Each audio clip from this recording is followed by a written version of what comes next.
మనము హెబ్రీ పత్రికను ధ్యానం చేస్తూ ఉన్నాం. హెబ్రీ పత్రికలో నుంచి కొన్ని విషయాలు నేర్చుకునేదానికి మనం ప్రయత్నం చేద్దాం. హెబ్రీ పత్రిక, హెబ్రీలకు రాయబడినటువంటి పత్రిక 4వ అధ్యాయం. 4వ అధ్యాయాన్ని ధ్యానం చేస్తూ 11వ వచనాలు ముగించుకొని మనం 12వ వచనంలోకి వచ్చినాం. 12వ వచనంలో 12-16 వచనాలకి ఒక పేరు పెట్టడం జరిగింది. ఆల్రెడీ మనం ఈ భాగాన్ని, ఈ యొక్క అధ్యాయాన్ని 3 భాగాలు చేసి అందులో 2 భాగాలు ముగించుకుని 3వ భాగంలోకి మనం వచ్చినాం. 3వ భాగం అంతా కూడా విశ్రాంతిలో కొనసాగాలి అంటే ఇంతవరకు మనం ఏం చూస్తున్నాం అంటే విశ్రాంతి అసలు ఏంటి, ఆ విశ్రాంతిలో ఎవరు ఉంటారు, ఎలాంటి వారు ఉంటారని మాటలు చూసుకుంటూ అసలు విశ్రాంతి అంటే అర్థం ఏంటో చూసుకొని ఇప్పుడు చివరిగా విశ్రాంతిలో కొనసాగడానికి దేవుడు మనకి ఇచ్చినటువంటి వనరులు ఏంటి అంటే పరలోక రాజ్యం. మన భాష పరలోక రాజ్యంలోకి వెళ్ళాలి అంటే మనకు కొన్ని ఆధిక్యతలు ఇచ్చున్నాడు. ఆ ఆధిక్యతలు ఏంటి? ఆధిక్యతలు లేకుండా ఉంటే మనం పరలోక రాజ్యానికి పోవాలి అంటే ఇక్కడ ఉన్న దాన్ని బట్టి నేను చెప్తున్నాను. విశ్రాంతిలో కొనసాగడానికి దేవుడు మనకి కొన్ని వనరులు ఇచ్చున్నాడు. ఆ వనరుల్ని మనం ఉపయోగించకపోతే మీరు అంటే హెబ్రీయులతో మాట్లాడుతూ హెబ్రీ క్రైస్తవులతో మాట్లాడుతూ ఈ మాట చెప్తున్నాడు. ఆయన ఏం చెప్తా ఉన్నాడంటే మీరు విశ్రాంతిలో కొనసాగాలి అంటే ఖచ్చితంగా మీకు ఇచ్చినటువంటి వనరులు కొన్ని ఉన్నాయి, వాటిని మీరు చేస్తే తప్ప లేకపోతే మీరు విశ్రాంతిలో ప్రవేశించలేరు, లేకపోతే కొనసాగించలేదు అనే విషయాన్ని తెలియజేస్తూ కొన్ని విషయాలు చెప్తున్నాడు. అవి ఏంటి అనేది నేను ఇక్కడ రాస్తున్నాను. మీరు ఒకసారి 12-16 వచనాలు చదివితే అక్కడ ఉన్నాయి. ఆ మాటని నేను ఇక్కడ రాసినాను. చదువుతున్నాయి. ఎందుకనగా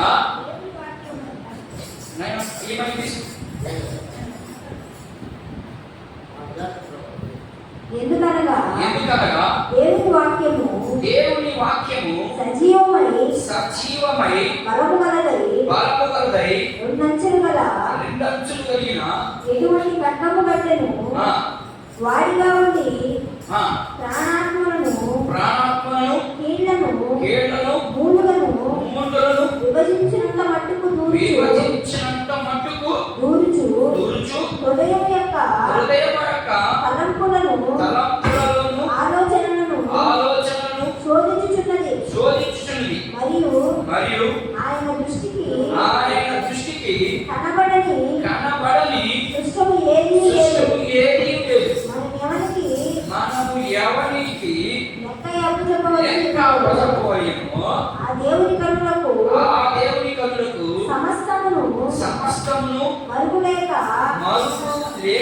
తేటగా కనబడుచున్నది. ఆకాశ మండలం గుండా వెళ్ళిన దేవుని కుమారుడైన యేసు అను గొప్ప ప్రధాన యాజకుడు మనకున్నాడు. కనుక మనము ఒప్పుకొనిన దానిని గట్టిగా చేపట్టుదు. మన ప్రధాన యాజకుడు మన బలహీనతల యందు మనతో సహాయ భావము లేనివాడు కాదు. సమస్త విషయములలో మన వలనే శోధించబడినను ఆయన పాపము లేనివాడుగా ఉండెను. కనుక మనము కనికరింపబడి సమయోచితమైన సహాయము కొరకు ధైర్యముతో ఉపాసనకు చేరుదుము. ఇక్కడ రాయబడినటువంటి మాటల్లో చాలా విషయాలు కనబడతా ఉన్నాయి. అందులో నుంచి నేను కొన్ని విషయాలు ఈరోజు 2 విషయాలు మాత్రమే మనం అర్థం చేసుకోవడానికి ప్రయత్నం చేద్దాం. మొదటిగా మీరు చేయవలసిన పనులు 3 మాత్రమే చెప్తా ఉన్నాయి. ఇక్కడ 3 విషయాలు చెప్తా ఉన్నాడు. ముఖ్యంగా 3 విషయాలు ఉన్నాయి. ఆ 3 విషయాలు ఏంటి అంటే మొదటిది మీరు దేవుని వాక్యానికి లోబడండి. ఏం చేయాలంటే మొదటిగా ఇక్కడ ఎవరితో మాట్లాడుతున్నాడు హెబ్రీయులతో అంటే క్రైస్తవులుగా మారినటువంటి ప్రజలతో మాట్లాడుతున్నాడు. క్రైస్తవులుగా ఉన్నటువంటి మనుషులతో మాట్లాడుతూ వాళ్ళకి ఏం చెప్తున్నాడంటే, మీరు దేవుని వాక్యానికి లోబడండి. మొదటి విషయము 12వ వచనంలో కనబడుతుంది. అది ఎలా కనబడతా ఉందంటే, అది ఎలా చూడండి 12వ వచనం ఒకసారి. ఎందుకనగా దేవుని వాక్యము సజీవమై ఏం చెప్తా ఉన్నాయి, అక్కడ రెండు మాటలు కనబడతా ఉన్నాయి. దేవుని వాక్యము ఎలా కనబడుతుందంటే, మొదట సజీవమైనది, రెండోది బలము కలిగినది, వాడి అయినటువంటి ఖడ్గం, మూడవదిగా ఖడ్గం. ఇప్పుడు ఇక్కడ దేవుని వాక్యాన్ని దేంతో పోలుస్తున్నాడు అయ్యా అంటే, కత్తితో పోలుస్తా ఉన్నాడు. ఈ కత్తి ఇప్పుడు ఏదైనా ఒక విషయం చెప్పాలంటే వాళ్ళు ఆల్రెడీ అన్ని విషయాలు తెలుసుంటేనే, ఆ కత్తి గురించి తెలుసుంటేనే వాళ్ళకి అర్థమవుతారు. అంతేనా? అంతే. లేకపోతే ఏదో కొత్తగా చెప్తే ఏం అర్థం కాదు వాళ్ళకి. ఎందుకని యేసుక్రీస్తు ప్రభు యొక్క గొప్పతనాన్ని వివరిస్తా ఉన్నటువంటి సందర్భం ఇదంతా. ఈ పత్రిక అంతా కూడా అదే. ఈ పత్రిక అంతా కూడా యేసుక్రీస్తు ప్రభు కంటే గొప్పవాడు ఈ లోకంలో లేడు.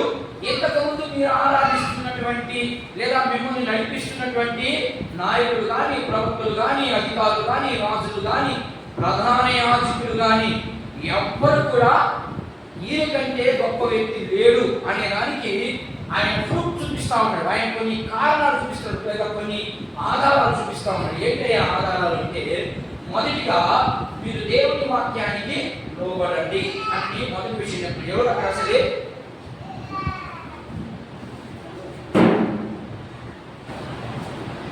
నెంబర్ 2. రెండోది ఏం మాట్లాడుతున్నాడంటే, రెండోది ఆయన 13వ వచనంలో ఏం చెప్తుంది, ఆయన కనులకి ఏది మరుగు చేయబడలేదు, అన్ని కనబడతా ఉన్నాయి. నేనేమన్నా పక్కకి వెళ్తున్నానా? నేను మీరు వాక్యాన్ని అర్థం చేసుకునే ప్రయత్నం చేయాలి. వాక్యాన్ని అర్థం చేసుకోకపోతే వేళ పట్టితే మనం కూడా పట్టాలి రేపు అనేది గుర్తుపెట్టుకున్నాను. వీళ్ళు దేవుని వాక్యాన్ని నమ్మలేదు, దేవుని వాక్యం మీద విశ్వాసం పెట్టలేదు. అందుకనే కణాల్లోకి వెళ్ళలేదు. రెండోది విశ్రాంతిలోకి కూడా వెళ్ళకపోయారు. మనం కూడా సేమ్ బిటో అంటే అట్లాగే ఉంటే మనకి కూడా రేపు పరలోక రాజ్యంలో ఛాన్స్ ఉండదని హెచ్చరికలు ఇవన్నీ కూడా హెచ్చరికలు. రెండోది ఏం చెప్తున్నాడంటే, ఆయన కనులకు మరుగు చేయబడింది ఏమి లేదు, ప్రతిదీ చూస్తున్నాడు. ఎవరెవరు ఏమేమి చేస్తున్నారు, ఎవరెవరు ఏ ఉద్దేశంతో చేస్తా ఉన్నారు, ఎవరెవరు ఎందుకు చేస్తున్నాడు అనే విషయాన్ని కూడా దేవుడు చూస్తా ఉన్నాడు అనే రెండో విషయం చెప్తా ఉన్నాడు. ఇకపోతే మూడో విషయం ఏం చెప్తున్నాడంటే, 15 నుంచి 14 నుండి 15 వచనాల్లో పరిశీలన చేయండి. ఏ పరిశీలన చేయాలి, ఎందుకు పరిశీలన చేయాలి అంటే, వాక్యాన్ని ఏం చేయమన్నాడు, లోపడమన్నాడు. అంటే వినండి అన్నాడు. ఏది పిల్లకాయ పెద్ద సమస్య అయిపోయింది. మౌనంగా కూర్చోండి, ఎప్పుడు పడిపోతాయి మీకు. గమ్ముగా కూర్చోవాలా. ఏంటి ప్రతిరోజు రచ్చ?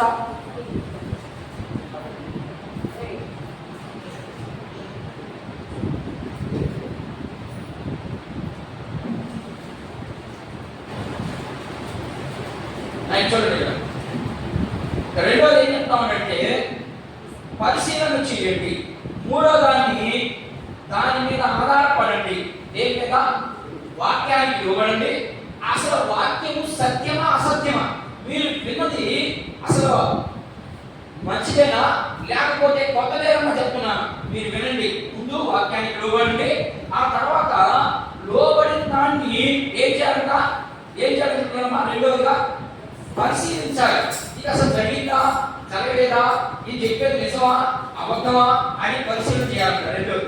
మూడోది ఏం చేయాలంట, పరిశీలించి ఒక నిశ్చయానికి వస్తాను. పరిశీలన చేసిన తర్వాత ఒక నిశ్చయానికి వస్తాను. ఆ నిశ్చయానికి వచ్చిన తర్వాత దాని మీద గట్టిగా ఆధారపడండి. ఇవి మూడు లేకుండా విశ్రాంతిలో కొనసాగలేవు అనే విషయాన్ని అక్కడ ఉన్నటువంటి 12 నుండి 16 వచనాల్లో 4 వచనాల్లో క్లియర్గా చెప్తా ఉన్నాడు ఇక్కడ. అయితే ఇప్పుడు నేను మొదటి భాగానికి వస్తున్నాను. మొదటి భాగంలో లోబడమన్నాడు. దేనికి లోబడమన్నాడు అంటే దేవుని వాక్యానికి లోబడమన్నాడు. దేవుని వాక్యానికి లోబడమన్నాడు అంటే ఇక్కడ ఏం మాట్లాడుతున్నాడు మాట్లాడుతున్నాడు? కత్తిని ఉపయోగించాడు మొదటి వచనంలో. అది 2 అంచులు కలిగినటువంటి కత్తి అన్నాడు. కత్తి గురించి వాళ్ళకి ఆల్రెడీ తెలుసుండాలి. ఇవాళ తెలుసు కత్తి గురించి. నీకేమో తెలుసా? కత్తి దేనికి ఉపయోగిస్తారు? కత్తి ఇశ్రాయేలుకి అయితే బాగా తెలుసు కత్తి. మనకైతే కత్తి మనకు కూడా బాగా తెలుసు. దేనికి? కూరగాయలు కోసుకునేదానికి, చికెన్ నరుకునేదానికి, ఇది మాత్రమే తెలుసు మనకి. కానీ ఇశ్రాయేలుకి కత్తి ఏమిటికి ఉపయోగిస్తారు అనేది వాడికి బాగా అర్థమవుతుంది. ఎందుకంటే వాడు మొదటి నుండి అదే క్రమంలో వచ్చాడు. కత్తి దేనికి సాదృశ్యం అంటే మొదటిగా వాక్యానికి సాదృశ్యం, రెండోది దీన్ని దేనికి వాడతారయ్యా అంటే భరించేటప్పుడు ఎక్కువగా ప్రధాన యాజకుడు కత్తిని వాడతాడు. ఆ కత్తి 2 అంచులు కలిగినటువంటి కత్తి. 2 అంచులు కలిగినటువంటి కత్తి అంటే ఆ పక్క ఈ పక్క అనుకోవాలండి. చాలా మంది ఏమనుకుంటారంటే కత్తికి ఈ పక్క 2 పక్కలు ఉంటాయేమో, అందుకని 2 అంచులు కలిగినటువంటి కత్తి అని అనుకుంటున్నారేమో. కాదు. కత్తి ఏం చేస్తుందంటే ప్రధాన యాజకుడు భరించేటప్పుడు బలి పశువుని నరకడము నరికేదానికి ఉపయోగిస్తారు. తరువాత దాన్ని ముక్కలుగా కుండేదానికి కూడా అదే కత్తిని ఉపయోగిస్తారు. మీరు జాగ్రత్తగా గమనించండి. కోడిని కోసేటప్పుడు కానీ లేదా ఒక పెద్ద జంతువులు కోసేటప్పుడు నరికేదానికి ఒక కత్తి ఉంటుంది, అంతేగా కుండేదానికి ఒక కత్తి ఉంటుంది. కానీ ఇక్కడ ప్రధాన యాజకుడు అదే కత్తితోనే వాటిని కీలు అదే మనం చదివాం. ఏం చదివాం అక్కడ చూడండి ఒకసారి. నేను చెప్పేదాన్ని మీరు కూడా అట్లా పరిశీలన చేయాలి. అసలు వాక్యంలో ఉందా ఇది చెప్పేదని పరిశీలన చేయకుండా ఉంటే మీకు కూడా ఏమీ అర్థం కాదు. 4వ అధ్యాయం చూడండి. 4వ అధ్యాయం చూడండి. ఎందుకనగా దేవుని వాక్యము సజీవమైనది, బలము గలదై, 2 అంచుల గల ఎటువంటి ఖడ్గము కంటెను వాడిగా ఉండి ప్రాణాత్మలను, కీళ్లను, మూర్ఖులను విభజన అంటే వేరు చేసేంత వరకు ఈ కత్తి ఏం చేస్తుందా? ఈ కత్తి ఏం చేస్తుందా? అక్కడ వాక్యం అయితే ప్రాణంలోకి, కీళ్లలోకి, మూర్ఖుల్లోకి మూడిటికి వెళ్తుందని మనం అర్థం చేసుకుంటాము. కానీ భరించినటువంటి కత్తి కీలు వేరు చేయాలి, మాంసాన్ని కూడా సపరేట్ చేయాలి. ఆ తర్వాత ఈ మూడింటిని తీసి ఎక్కడెక్కడ దానికి కొన్ని పాటలు చెప్తాడు దేవుడు. వాళ్ళకి ఏ బలి ఎలా అర్పించాలి అదేగా దహన బలి అప్పుడు మాత్రము ఈ మూడింటిని ఏంటి? మాంసాన్ని, రెండోది ఎముకల్ని, మూడవది నరాన్ని, ఈ మూడింటిని దహన బలి అప్పుడు ఆ పులిపిట్ మీద పెట్టి కాల్చేస్తారు. దానికి కత్తిని వాడతారు. బలిని వాడేటప్పుడు ఈ కత్తే ఒకే కత్తి ఎన్ని పనులు చేస్తుంది? 3 రకాల పనులు చేస్తుంది. అందుకని అక్కడ ఏమంటాడంటే వాడి అయినటువంటి ఖడ్గము అంటాడు. ఖడ్గాన్ని దేవుని వాక్యంతో పోలుస్తూ ఉంటాడు. అలా పోల్చినటువంటి ఈ ఖడ్గాన్ని పాత నిబంధనలో కానీ క్రొత్త నిబంధనలో కానీ ఎక్కడ కూడా కత్తిని వాక్యంతోనే పోల్చి మాట్లాడతారు. ఎక్కువగా పాత నిబంధనలో క్రొత్త నిబంధనలో కత్తి దేనికి వాడబడింది అంటే బలికి మాత్రమే ఉపయోగపడుతుంది. రెండోది చాలా విషయాలు చూద్దాం ఈరోజు. ఈ కత్తిని గ్రీకులో ఇది రాస్తున్నాను చూడండి. గ్రీకులో ఇలా మాట్లాడతారు. ఏంటిది అమ్మా? మోహన పడుతుందా? సారీ, మేటారిస్ అంటే కత్తి అని అర్థం. దాన్ని గ్రీకులో మెటారిస్ అని పడతారన్నమాట. ఆ మెటారిస్ అంటే కత్తి. మనమైతే కత్తిని దేనికి వాడతాం? వాడతామమ్మా? చెట్లు నరకడానికి, మాంసాలు కోసుకునేదానికి, వంకాయలు, చిక్కుడుకాయలు వాటికి. కానీ వాళ్ళకి అలా అర్థం అవుతుంది.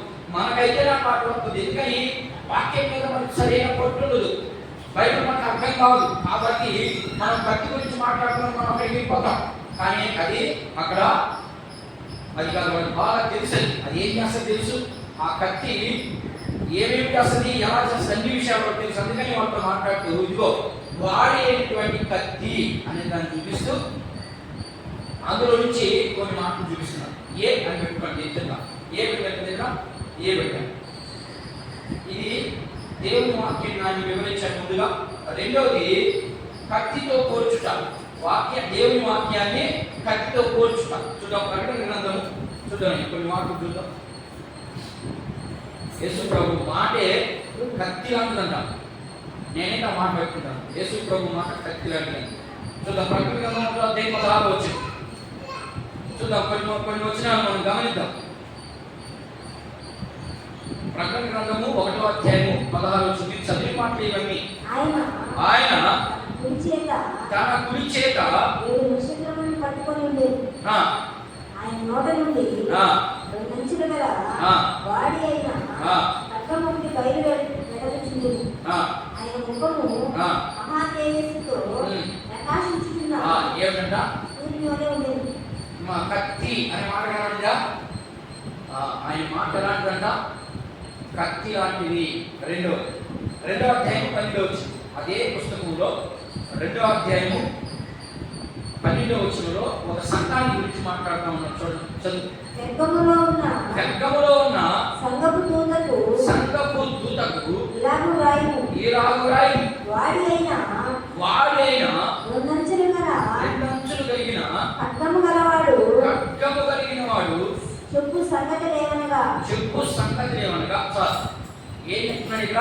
యేసుక్రీస్తు ప్రభు నుంచే ఇక్కడ వాడైనటువంటి ఖడ్గము కలిగిన వాడు. సంఘంతో ఎవరు మాట్లాడతారు? ఎక్కువగా సంఘంతో మాట్లాడేది దేవుడే. వాక్యమే కదా సంఘంతో మాట్లాడుతుంది. అందుకని దేవుడు మాట్లాడుతూ పెర్గమ సంఘం గురించి, పెర్గమ సంఘంలో ఉన్నటువంటి విశ్వాసులారా, మీరు సాతానికి సింహాసనము వంటివారు. అది పెర్గమ సంఘం గురించి మీకు ఆల్రెడీ చెప్పడం జరిగింది. ఆ సంఘం ఎలాంటిది? లోకంతో కలిసిపోయినటువంటి సంఘం, ఆచారాలతో కూడినటువంటి సంఘం. అర్థమైనా? లోకంలో ఏం చేస్తారో అదే చేస్తా ఉన్నటువంటి సంఘాన్ని గురించి యేసు ప్రభు మాట్లాడుతూ, ఇదిగో పెర్గమ సంఘంలో ఉన్నటువంటి విశ్వాసులారా, మీరు సాతానికి మీ హృదయం సింహాసనం. నాయన చెప్పి అర్థమవుతుందా? సాతానికి మీ హృదయం సింహాసనం. సింహాసనం ఎలాంటిది? మామూలుగా సింహాసనం ఎవరికి ఇస్తారు? రాజులకు ఉండాలి. కానీ మీ హృదయం ఎలాంటిది? సాధారణకి సింహాసనంగా ఉంది మీ హృదయం. ఎందుకని? చిన్న చిన్న విగ్రహాలు పెట్టుకొని వాళ్ళ ఆచారాలు, వాళ్ళ పద్ధతులు అన్ని పాటిస్తా ఉన్నటువంటి సంఘంలో ఉన్నటువంటి విశ్వాసం. అందుకని దేవుడు వారి మీద నింద లేదా ఒక తప్పు మోపడము చూపిస్తా ఉన్నాడు. ఇది రెండవ మాట. మూడవ మాట 19వ అధ్యాయం 15 వచ్చింది. అదే పుస్తకం 19వ అధ్యాయం 15 వచ్చింది. ఇదంతా కూడా క్రొత్త నిబంధనలో చూపించే మాటలు. చూడండి, జనులను కొట్టుటకై ఆయన నోటి నుండి వాడి గల ఖడ్గము ఆగనంట. ఏమ్మా, ఆయన నోటి నుండి జనులను కొట్టేదానికి ఖడ్గం వస్తుందా అంటే దాని అర్థం ఏంటి? ఎందుకు మనం దేవుని వాక్యానికి లోబడాలి అంటే, మొదట్లో చెప్పాను కదా, దేవుని వాక్యానికి ఎందుకు లోబడాలంటే మనుషులు కూడా పడుతుందంట వాక్యం. ఎప్పుడు పడుతుంది ఈ వాక్యము? ఇప్పుడు చదివినాను. ఏం చెప్పిందంటే, నా నోట నుండి వెళ్ళే మాట జనులను కొట్టుటకు వాడి కలిగినటువంటి ఖడ్గముగా వస్తుంది అన్నట్టు. ఎప్పుడు ఇదంతా జరుగుతుందంటే, రేపు ఆయన న్యాయపీఠం ఎదురు జరుగుతుంది. ఇదంతా ఇప్పుడేం జరగదు. నువ్వు ఎన్నన్నా చెయ్యి, మౌనంగా ఉంటాడు ఆయన. నువ్వు ఏమైనా చెయ్యి, ఏం మాట్లాడు, ఏం శిక్ష కూడా తొందరగా మనకి రాదు. ఆయన తాళి కలిగినటువంటి వ్యక్తి. తాళి అంటే తెలుస్తుందా? తాళి అంటే తెలుమా? తాళి అంటే కృప చూపే వ్యక్తి ఆయన, అంటే ప్రేమ చూపే వ్యక్తి. అందుకని ప్రేమ చూపే వ్యక్తిగానే ఉన్నాడు ఇంకా కూడా. కానీ వచ్చేటప్పుడు మాత్రం అతి భయంకరుడుగా వస్తాడు. ప్రేమ ఉండదు అప్పుడు. ఇక అప్పుడు ఆయన న్యాయపీఠం ఎదుట మనం నిలబడాలి. అప్పుడు కర్రలాగా లేదా కత్తిలాగా వచ్చి నీ మీద నింద చూపించి నీకు శిక్ష వేసేదానికి పనికొచ్చే మాట గురించి మాట్లాడుతున్న 19వ అధ్యాయం. ప్రకటన గ్రంథం అంతా చదువుకుంటూ వెళ్ళి 19వ అధ్యాయం ఇక్కడ పుస్తకం చెప్పేస్తుంది. ఓయమ్మో, చాలా ఉన్నాయి ఇంకా విషయాలు. కాబట్టి మనం చాలా జాగ్రత్తగా ఉండాలి అనే విషయాన్ని నేర్పిస్తా ఉన్నాను ఇక్కడ. ఇది మొదటి విషయం. ఇది పాత నిబంధనలో, క్రొత్త నిబంధనలో ఉన్నటువంటి కత్తి అనే దానికి చాలా వచనాలు సాదృశ్యంగా కనబడుతూ ఉన్నాయి. 4 విషయాలు చూసాయి. ఒకటి ఏది చూసామమ్మా? చదువులేని మొదటి వచ్చిన 1 16 చదువు. వాడి వెళ్ళినటువంటి యేసుక్రీస్తు ప్రభు మాట ఎలా ఉందంట? ఖడ్గం లాగా ఉంది. అంటే తీర్పు తీరుస్తుంది. ఆ ఖడ్గం ఏం చేస్తాయి అంటే తీర్పు తీరుస్తుంది అని అర్థం. తీర్పు అంటే మనం ఆయన దగ్గరికి వెళ్ళినప్పుడు, అయ్యా నువ్వు నాకు ఇచ్చినటువంటి సమయాన్ని, దాన్ని నేను ఇంకొక కోణంలో కూడా చెప్పొచ్చు. నేను మనకి ఇచ్చిన వనరులు అని రాశాను ఇక్కడ. మనకి ఏమేమి వనరులు ఇచ్చాడు ఆ కోణంలోకి వెళ్ళింది. నేను ఆ కోణంలోకి వెళ్తే ఇదంతా అర్థమైతేనే ఆ కోణం అర్థమవుతుంది. ఇది అర్థమైతేనే నీకు ఆ భాగం అర్థమవుతుంది. అందుకని మనకి ఇచ్చినటువంటి ఆధిక్యతలు చాలా ఉన్నాయి ఈ లోకంలో. ఒకటి చెప్పండి, మొదటిగా ధనం ఇచ్చాడు, రెండవదిగా సమయం ఇచ్చాడు, మూడవదిగా టాలెంట్ ఇచ్చాడు. ఇచ్చాడా? ఇవే మనకి ఇచ్చిన వనరులు. ఈ లోకంలో నేను ఇది నా సొంత ప్రసంగం అవుతుంది.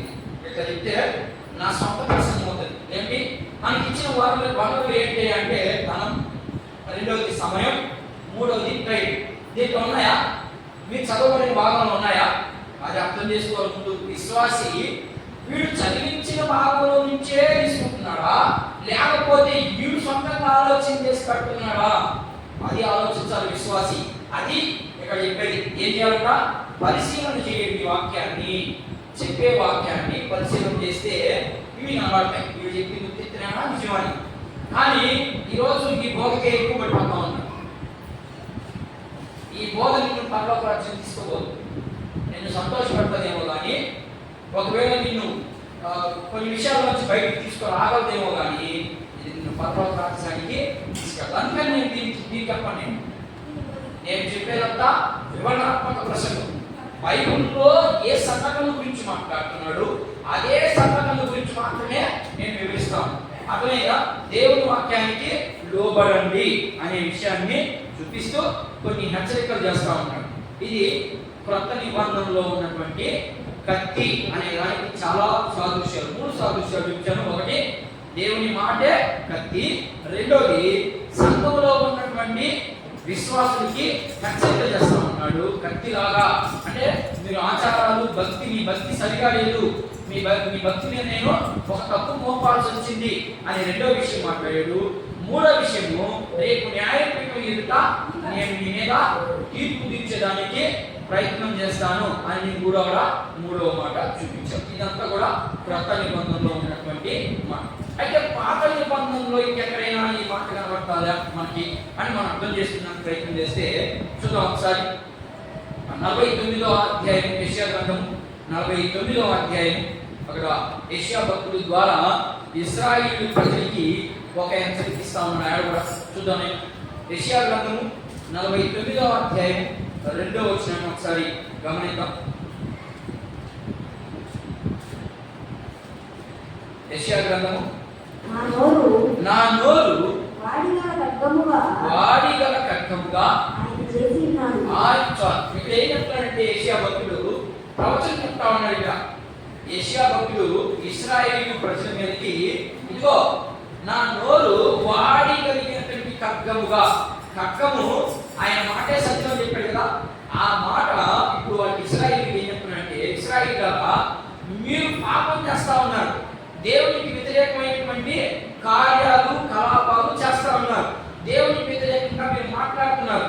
కాబట్టి ఇదిగో నా నోరుని ఒక ఖడ్గం లాగా తీసుకుని చెప్పమంటున్నాడు. మీకు ఏం చెప్పమంటున్నాడంటే, ఇదిగో మీ మీదకి నెబుకద్నెజరు రాజు మీ యొక్క యెరూషలేము మీదకి లేదా మీరు ఉన్నటువంటి ప్రాంతం మీదకి రాబోతున్నాడు. ఇదంతా దేవుడే లేపుతున్నాడు. అని ఎవరిని?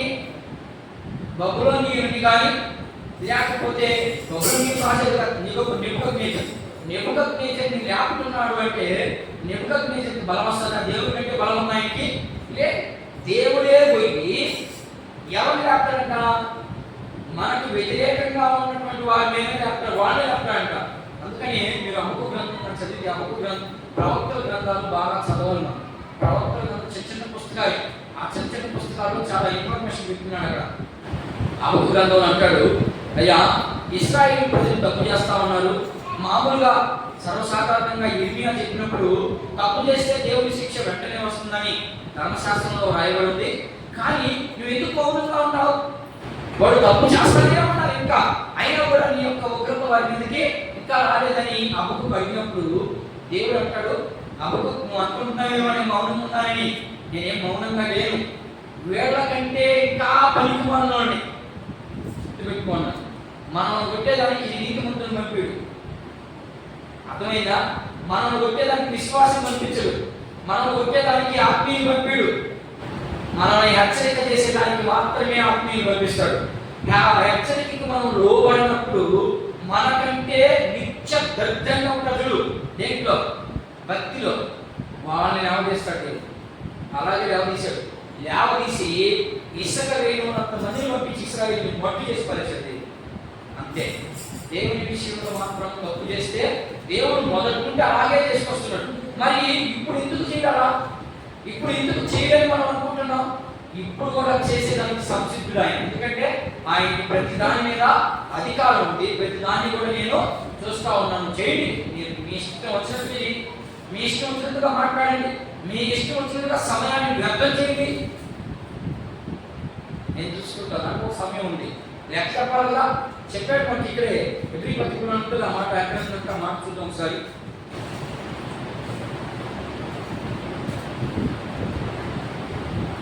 నేను 13వ వచనం ఆ మాట చూడండి ఒకసారి.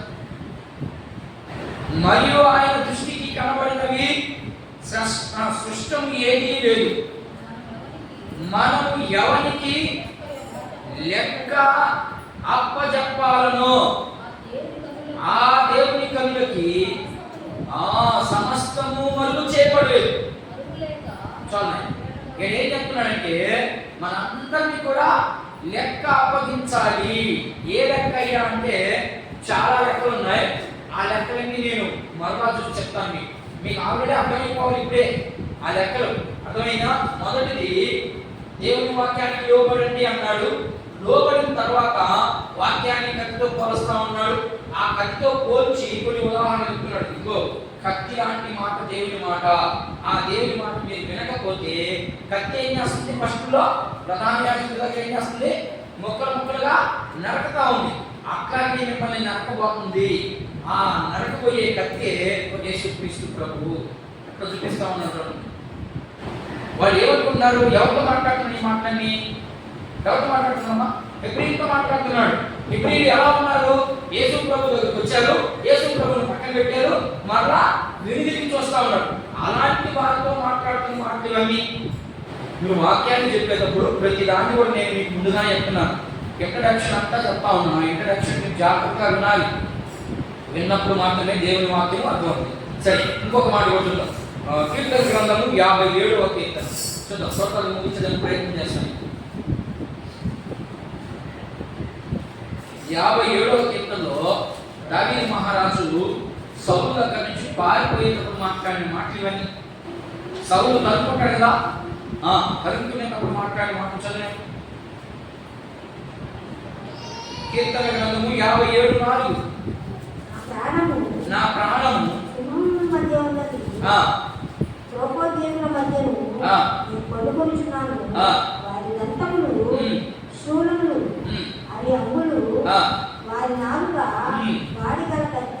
ఏంటంట? వారి నాలుగు ఎలాంటిదంట? కత్తి లాంటిదంట. నాలుగు అంటే నాలుగు లేకపోతే మాట వస్తుందా? రాదు. మాట, దేవుని మాట ఎలాంటిదంటే కత్తి లాంటిది. ఇప్పుడు ఈ భక్తులు దాన్ని చూపిస్తూ ఇదిగో యేసుక్రీస్తు ప్రభువు ఆ కత్తే ఇప్పుడు మనిషిగా వచ్చాడు అని ఒక 2 ఉదాహరణలు చూపిస్తున్నాడు. మీకు కూడా నేను 2 ఉదాహరణలు చూపిస్తాను. ఐగుప్తులో నుంచి బయటకు వచ్చిన తర్వాత, బయటకు వచ్చారండి. ఐగుప్తులో నుంచి బయటకు వచ్చిన తర్వాత వాళ్ళకి లైట్లు ఉన్నాయా? లాండర్లు ఉన్నాయా? రోజు లేవుగా. మరి లేనప్పుడు వాళ్ళకి రాత్రి అగ్ని స్తంభంగాను ఆ కత్తే. చూడండి ఎలా ఎంత నీట్గా అర్థమయ్యేదంటే వాళ్ళకి ఉదాహరించి చెప్తా ఉన్నాడు. అక్కడ ఐగుప్తులో నుంచి మీ బిడ్డలు బయటకు వచ్చారు కదా, అప్పుడు ఐగుప్తు అరణ్యంలో వెలుగు ఇచ్చింది ఎవరు? ఈ కత్తే. దేవుని మాట ఇలా కత్తి, అందుకని వెలుగునిచ్చింది కూడా ఈ కత్తే. రెండోది, మీరు ఐగుప్తుల నుంచి వచ్చేటప్పుడు ఇచ్చింది. ఎర్ర సముద్రం దగ్గరికి వెళ్ళిన తర్వాత ఆ కర్ర అట్లా అన్నాడు ఆయన సముద్రాన్ని. ఆ కర్రను కూడా ఏంటి అంటే దేవుడి మాటే కదా, దేవుడి మాట చెప్పాడు మోషేకి, మోషే నీ చేతిలో ఉన్న కర్రను తీసుకొని సముద్రం మీద అటు టచ్ చేయన్నాడు. టచ్ చేసుకోవడానికి పారేసింది. ఆయనే ఈయన ఎవరైనా యేసుక్రీస్తు ప్రభు. మళ్ళా మీరు ఎందుకు కనెక్ట్ అవుతున్నారు? యేసు ప్రభు మీరు అనుకున్న వారి కంటే చాలా గొప్ప వ్యక్తి. ఇలాంటి గొప్ప వ్యక్తిని విడిచి మీరు ఎందుకు వెనక్కి వెళ్ళాలనుకుంటున్నారు? ఎందుకు అంత నిర్లక్ష్యంగా ఉన్నారు? ఏమో మనం కూడా అర్థం చేసుకోవాలి. మనం కూడా ఎంత గొప్ప యాజకుడు, ఎంత గొప్ప దేవుడు మనకుండగా మనం ఎందుకు నిర్లక్ష్యం చేస్తున్నాం దేవుని విషయంలో? నేను ఆయన చూడండి ఒకసారి ఆలోచించి, దేవుని విషయంలో ఎందుకు నిర్లక్ష్యం చేస్తున్నాం? ఎందుకు నిర్లక్ష్యం చేస్తున్నాం అంటే వేడాలంటాడు మనం కూడా వేడాలంటాడు. దేవుని సన్నిధికి ఎట్టి పరిస్థితుల్లో దూరం అవ్వద్దు అని చెప్తా ఉన్నాను. వీలైనంత మట్టుకు మీ సొంత పనులు పక్కన పెట్టండి, ఏ మునిగిపోయి అర్థమైనా వాటి వల్ల ప్రయోజనం ఉండదు. ప్రయోజనకరమైనటువంటి మాటలు ఇవన్నీ. మనం ఆధ్యాత్మికంగా ఎదగాలి, రేపు దేవుని ఎదుట నిలబడాలి. ఆరోగ్యం సరిపోతే ఏం చేయం. అర్థమైనా ఆరోగ్యం చాలా ప్రాముఖ్యం. అలాంటప్పుడు ఖచ్చితంగా దేవుని సన్నిధికి దూరం అవుతాం. మరి మనకి ఎప్పుడు చూసినా దేవునికి దూరమే. అసలు సంఘం ఏంటి ఇంత అయిపోయింది నాకే అర్థం కాకుండా ఆశ్చర్యం అయిపోతా ఉంది. సొంత పనులు ఎక్కువైపోయాయమ్మా, సొంత పనులు ఎక్కువైపోయినాయి, దేవుడి పనులు తక్కువైపోయాయి. వీళ్ళు కూడా అదే చేశాడు. అందుకనే వీళ్ళకి ఏం చెప్తుంటే విశ్రాంతిలో మీరు కొనసాగలేదు.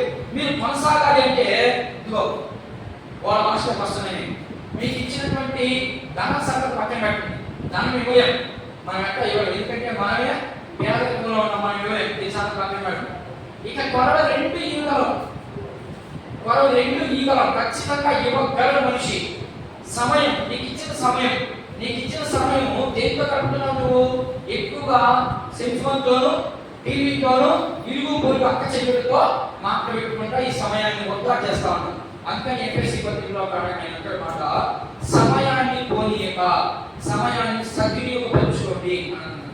పని చేసుకున్నప్పుడు సరే మనకు సమయం లేదు, పని లేనప్పుడు కూడా ఇంటికాడ కూర్చోన్నప్పుడు కూడా మనం ఈ సమయాన్ని వృధా చేస్తున్నాం. రేపు ఎక్కడంతా నీకు దేవుడు ఏమ్మా నువ్వు పలానా సమయం అంతా ఖాళీగా చేసావు, ఆ ఖాళీ సమయంలో నువ్వు ఏం చేసావు అని అడిగితే నీ దగ్గర సమాధానం లేదు. రెండోది టైం. అసలు దేవునికి ఇవ్వవలసినటువంటి టైం ఇస్తున్నావా? దేవునికి ఎంత టైం ఇవ్వాలి? రోజుకి ఎంత టైం ఇవ్వమ్మా? దేవునికి ఒక రోజు ఎన్ని గంటలు? 24 గంటలు. 24 గంటల్లో దశమ భాగం ఎంత? 24లో దశమ భాగం తీయండి. 24లో 1వ వంతమ్మా. 24 అన్నాడు కదా, 1వ వంతు ఎంత సమయం వస్తుంది చెప్పలేరా? 24ని 10 భాగాలు చేయమ్మా, 2.5 గంటలు వస్తుంది.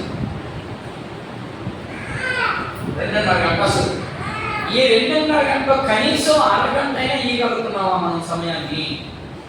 ఇవ్వలేకపోతున్నాం. ఎక్కడ రేపు గ్యారెంటీగా ఎక్కడ ఏం అడిగినాడు నిన్న కదా, నువ్వు కూడా దేవుడు అయిపోయావు కదా. అంతకుముందు దేవుడి పిల్లల్ని అడుగుతా ఉన్నాడు. వాళ్ళని అడిగిన మాట నిన్ను అడగతాడా? అడగడా? ఖచ్చితంగా అడుగుతాడు. అడిగినప్పుడు నువ్వేం సమాధానం ఇస్తావు? నీ దగ్గర సమాధానం లేదు. నీ దగ్గర సమాధానం లేనప్పుడు దేవుడు నిన్ను ఏం చేస్తాడు? విశ్రాంతిలో కొనసాగిస్తాడా? కొనసాగనివ్వడు. ఏం చేస్తాడు? నువ్వంతా నీ సొంత పనుల కోసం తిరిగావు, నా పని పక్కన పెట్టావు, కాబట్టి నువ్వు విశ్రాంతిలోకి ప్రవేశం లేదు. అయిపోయింది. ఎందుకు మన జీవితం అంటే ఎందుకు వ్యర్థమైపోతుంది. ఈ 70 సంవత్సరాల బాగోగుల కోసము మనం వేవేల సంవత్సరాలు దేవునితో కూడా ఉండే భాగ్యాన్ని పోగొట్టుకుంటాం.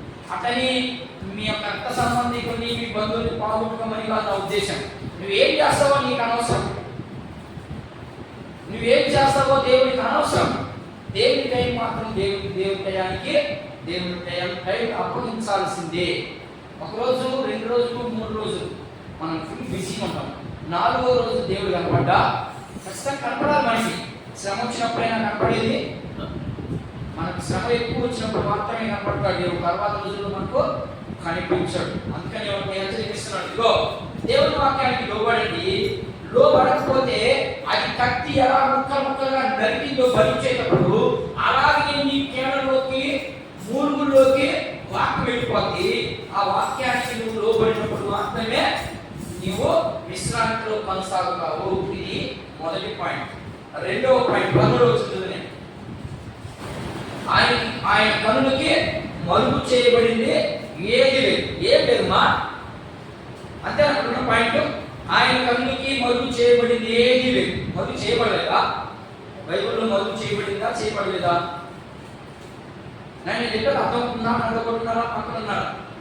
నడగొట్టున్నారు కదా మీరు? ఉంటే ఏం మరుగు చేయబడింది? ఆయన మరుగు చేయబడింది ఏది లేదంటున్నాడు. లేదా బైబిల్లో లేదా? ఆయనకి మరుగు చేయబడింది ఏమీ లేదు అనే మాట కనబడతా ఉన్నాను, కనబడిందా?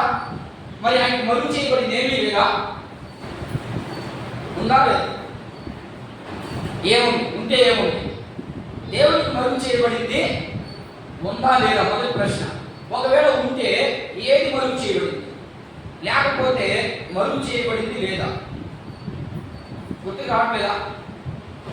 దేవునికి మరుగు చేయబడింది లేనే లేదు అని అనుకుంటున్నారు మీరు. నేనైతే మరుగు చేయబడింది ఒకటి అని అనుకుంటున్నాను మీరు, కానీ అనుకోవట్లేదు. కానీ అక్కడ మరుగు గురించి కదా మాట్లాడు. ఆగా కనపడ్డా దేవుడికి? ఎందుకు సైలెంట్గా ఉన్నారు మీరు? ఆగా కనపడ్డా? పండు తిన్న వెంటనే ఏం చేశాడు? ఆయన పిలిచాడు, ఆదామా ఆదామా ఎక్కడున్నా నువ్వు అన్నాడు. అంటే దేవుడు కనపడలేనే కాదు, అంతేనా? అంతేనా కాదు? ఏమా అంతేనా కాదా? ఆదా ఇప్పుడు ఏం చెప్తున్నాడు? ఆయన మరుగు చేయబడింది ఏది లేదు అన్నాడు. మరి ఆదా ఎందుకు కనపడలేదు? ఒకసారి 3వ అధ్యాయం మీరు కానీ అన్ని పరిచయం చేయాలి. వాక్యాన్ని చదివేటప్పుడు పరిచయం చేయకపోతే మనకి దేవుడు యొక్క అర్థం అవుతాడు. 3వ అధ్యాయం 9వ వచనం ఒకసారి గమనించండి. దేవుడైన యెహోవా ఆదామును పిలిచి నీవు ఎక్కడున్నావని అంటే దేవుడు ఇప్పుడు ఆదాము ఇప్పుడు దేవుడు కనపడలేదనే అర్థం. అక్కడ ఆదాము పిలిచాడు, ఆదామా ఎక్కడున్నావు అంటే ఆదాము కనపడలేదు. అక్కడ కనబడలేదు కాదు అర్థం. అక్కడ జాగ్రత్త వెళ్ళండి. ఎందుకు మరుగు చేయబడలేదు అనే పదం ఉపయోగించినట్టు భక్తులు అక్కడ ఆదాము ఉన్నాడు కానీ ఆయన స్వభావాన్ని కోల్పోయాడు. ఎవరి స్వభావాన్ని? అప్పుడు దాకా దేవుని స్వభావం ఉంది, దేవుని స్వరూపం ఉంది. ఎప్పుడైతే 3వది నేను కట్టలేక ముక్కు, ఈ ముక్కు ఏర్పడింది ఎప్పుడు? తిన్న తర్వాత 2-3 వచ్చాయి. అప్పుడు దాకా 2 కళ్ళే ఉంటాయి. అప్పుడు ఉదాహరణకు మనం అర్థం చేసుకున్నానికి ఆ స్వభావం పోయింది. ఏమొచ్చింది? 3వది మొలిచింది కాబట్టి దేవుడి నుంచి దూరం అయిపోయాడంతే. అంతేగాని అక్కడ దేవుడు కనపడలేదు కదా. దాంట్లో చాలా మంది దేవుడు కనపడలేదు అనుకుంటున్నారు. దేవుడు కనపడేది ఏదైనా ఉందా? పౌలు అంటాడు, నేను పాతాళంలో పోతే పాతాళంలో ఉన్నావు అంటాడు. దావీదు మహారాజు అంటాడు, అయ్యా నేను పాతాళంలో పోతే పాతాళంలో ఉన్నావు, భూమి మీద ఉంటే భూమి మీద ఉన్నావు, ఆకాశం మీద పోతే ఆకాశంలో ఉన్నావు, ఇంకెక్కడయ్యా నువ్వు లేది? కానీ మనకైతే దేవుడు అర్థం కాక ఆదాము యేసు ప్రభువుకి కనపడలేదు, లేకపోతే దేవుడికి కనపడలేదు చెప్పుకున్నారు చాలా మంది. ఏమి లేదు, దేవునికి దూరం అయిపోయాడు. అందుకని దేవుని స్వభావం పోయింది. అందుకని మాత్రమే అలాంటి మాటలు మాట్లాడాడు. సరే, ఇది రెండు విషయాలు చూసాం. 12వ వచనంలో ఏం చూసాం? 3 విషయాలు చూసాం. కత్తిని గురించి 3 విషయాలు చూసాం. 13వ వచనంలో ఆయనకి కనపడింది ఏది లేదు. అందుకని మనం చేసే ప్రతి విషయం, అది ఇంట్లో కానీ సంఘంలో కానీ బయట కానీ, 3 విషయాల గురించి మాట్లాడుతూ ఉన్నాడు. మనకు 3 విషయాలు, ఇంట్లోనూ సంఘంలోనూ బయట. ఈ 3 విషయాలు దేవుడు చూస్తా ఉన్నాడు. చూస్తా మౌనంగా ఎన్నుకున్నాడు అంటే ఆయన కార్యం చూపించే దేవుడు కాబట్టి ఆయన కార్యం యొక్క ప్రచురణ జరిగిస్తూ ఉన్నాడు. ఇది 2 విషయాలు. 3వ విషయం చూద్దాం. 14-15 వచ్చిన చదువు. పరిశీలన చేయమంటాడు. ఏం పరిశీలన చేయాలి చూద్దాం. ఆయన 14-15 వచ్చిన చూడు. ఏమి పరిశీలన చేయమంటున్నాడు? ఎబ్రీ పత్రిక చదవండి. ఆకాశ మండలం గుండా దేవుని కుమారుడైన యేసు అను గొప్ప ప్రధాన యాజకుడు. ఏం కనబడుతున్నాయి ఇక్కడ? మళ్ళా ఏం కనబడుతుంది ఇక్కడ? గొప్ప ప్రధాన యాజకుడు అని ఉంది. పాత నిబంధనలో యాజకుడు ఎవరు ఉన్నారు? ప్రధాన యాజకుడు ఉన్నారు. మోషే, అహరోను ఉన్నాడు. మోషే సంగతి పక్కన పెడదాం. అహరోను ఉన్నాడు కాబట్టి అహరోనుని ఎప్పుడైనా ప్రధాన యాజకుడు, గొప్ప ప్రధాన యాజకుడు అని పేరు ఉపయోగించాడా? అంటే అహరోను కంటే గొప్పవాడు నేను చెప్పే వ్యక్తి ఎవరైనా యేసుక్రీస్తు ప్రభు. భక్తుడు వీళ్ళకి ఏం తెలియపరుస్తున్నారంటే ఎన్ని క్రైస్తవుకి మీరు అనుకుంటున్నారేమో, ఎందుకని వాడు యేసు ప్రభు దగ్గరికి వచ్చి మరలా ఎక్కడికి వెళ్ళాలనుకున్నారు? పాత సిద్ధాంతాల దగ్గరికి వెళ్ళాలనుకున్నారు. అందుకని అహరోను కూడా చాలా తక్కువే, నేను చెప్పే వ్యక్తి చాలా గొప్పవాడు. ఎందుకంటే అహరోను ఎప్పుడైనా గొప్ప ప్రధాన యాజకుడని ఎక్కడన్నా చెప్పారా? కానీ అహరోను కుమార్తె చెప్పారా? కానీ మోషే అంటారా? ఎవరు అనలేదు. నేను చెప్పే వ్యక్తిని ఎబ్రీ పత్రిక అంతా కూడా అదే ఆయన చెప్పేదంతా గొప్పవాడని చాలా చోట్ల రాయబడింది. 13 సార్లు ఇంచుమించుగా ఎబ్రీ పత్రికలో 13 సార్లు ఇంచుమించుగా, నేను కొన్ని మాత్రమే లెక్కేశాను. 13 వచనాలు ఉన్నాయి. అన్ని నేను పరిశీలించే లెక్కలు 13 సార్లు ఎంత గొప్ప రక్షణ, ఎంత గొప్ప వ్యక్తిని ఎందుకు బాగుంటున్నాడు అనే మాటలు 13 సార్లు కనపడతాయి. నేను ట్రాక్ చేస్తే ఇంకెన్ని మిస్ అయ్యే కూడా నాకు తెలియదు. ఓకేనా? నేను ఎక్కువగా ప్రధాన యాజకుడు అనే మాటని ఇంచుమించుగా 13 సార్లు ఉపయోగించడం జరిగింది ఎబ్రీ పత్రిక. ఇది రెండో విషయం. సరే, ఇప్పుడు యేసు ప్రభు యొక్క గొప్పతనాన్ని గురించి ప్రధాన యాజకుడు, అంత గొప్ప ప్రధాన యాజకుడు ఎలా అయ్యాడు అంటే ఇప్పుడు చదవండి. ఎబ్రీ పత్రిక 2:18 వచ్చింది. అహరోను గొప్పవాడు కాదంటున్నావు, మరి నీ దేవుడు గొప్పవాడు అంటున్నావు, ఎలా గొప్పవాడు చూపి నాకు అంటున్నాడు ఆయన. చూపిస్తున్నాడు చూడండి. ఎబ్రీ పత్రిక 2:18 చూడండి. తాను శోధించబడి శ్రమ పొందిన కనుక శోధింపబడు వారికి సహాయం చేయగలవాడై ఉన్నాడు. అంతేనా? ఇప్పుడు ఏం చెప్తున్నాడట? ఏం చెప్పాడు? ఆయన శ్రమ పొంది శోధించబడి అనేకుడికి సహాయపడువాడుగా ఉన్నాడు. ఆయన ఎప్పుడైనా పడ్డాడు మీకు సహాయం? అదే చెప్తున్నాడట. మీరు అహరోను గొప్పవాడు, ప్రధాన యాజకుడు ఆయనే గొప్పవాడు అని అంటున్నారు కదా, మరి మీకు ఎప్పుడైనా ఏమన్నా ఉపయోగపడ్డాడు? ఆయన బలిచ్చేదానికి తప్ప మీకు దేనికి ఉపయోగపడ్డా? కానీ నేను చెప్పే గొప్ప ప్రధాన యాజకుడు ఆయన శోధించబడ్డాడు. మీరు శోధించబడే వారికి సహాయపడుతున్నాడు, మిమ్మల్ని ఓదార్స్తున్నాడు, మిమ్మల్ని ఆ బాధ నుంచి బయటికి తీసుకొస్తున్నాడు. చూడండి ఎంత వివరంగా చెప్తా ఉన్నాడు భక్తుడు. అయినా కూడా అర్థం కాలేదు వాళ్ళకంటే ఇక వాళ్ళు మనుషులో లేకపోతే వాళ్ళ తలకాయ మట్టి ఉందో నాకైతే అర్థం కాదు.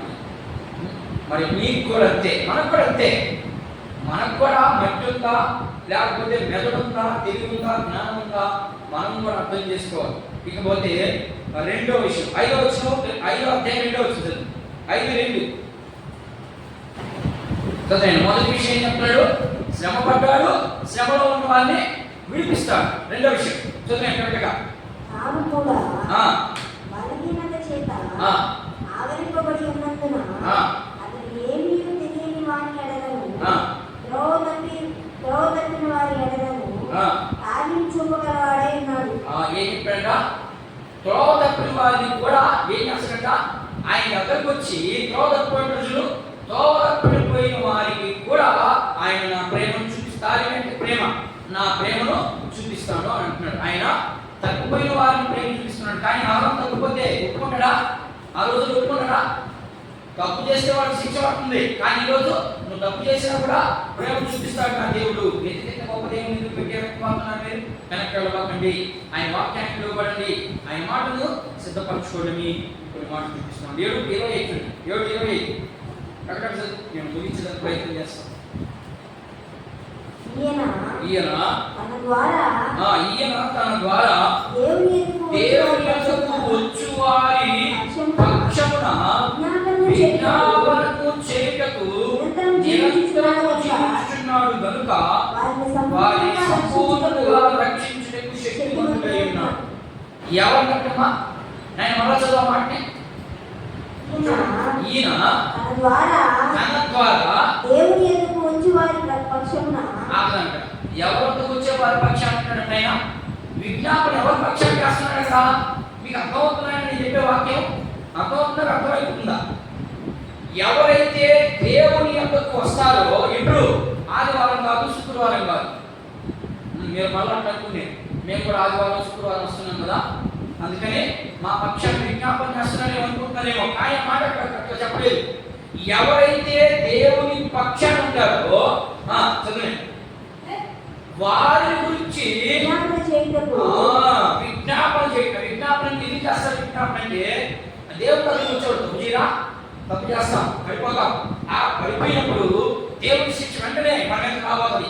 అప్పుడు ఆ దేవుడు మన కోసం ప్రాణం పెట్టినటువంటి దేవుడు పక్కన కూర్చొని, అయ్యా ఇదిగో నా బిడ్డ కోసం నేను శిలువ పొందాను కదా, నా బిడ్డను క్షమించు, మరలా నా బిడ్డ లేచి నిలబడుకుంటాడు. ఆ బొమ్మలో ఉన్నాడు.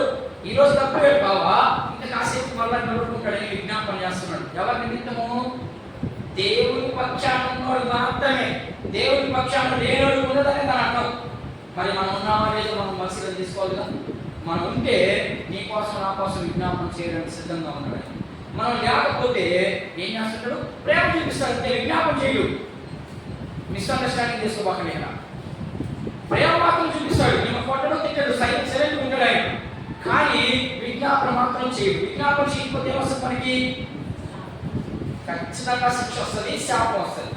ఆ రెండింటిని తప్పించుకోవాలంటే మనం దేవుని యొక్క ఎక్కువ సమయాన్ని గడపాలి. కనీసం ప్రార్థన చేసుకునే సమయం లేదా, వాక్యం చదవాలి, వాక్యం చేసుకునే సమయం లేదా, ప్రార్థన చేయాలి. ఈ రెండు లేకపోతే మనం దేవుని పక్షాన లేవనే అర్థం. ఇది రెండో విషయం. ఇంకా చాలా విషయాలు చెప్పాలి మీకు. సరే, ఇక్కడ ఆపుతాను. రేపు వారం దీన్ని కొనసాగించి 5వ అధ్యాయంలోకి వెళదాం, అంతేనా? ఎందుకంటే సమయం లేదు. విజ్ఞాపన మాత్రమే చెప్పాను. విజ్ఞాపన చేస్తూ ఉంటాడు.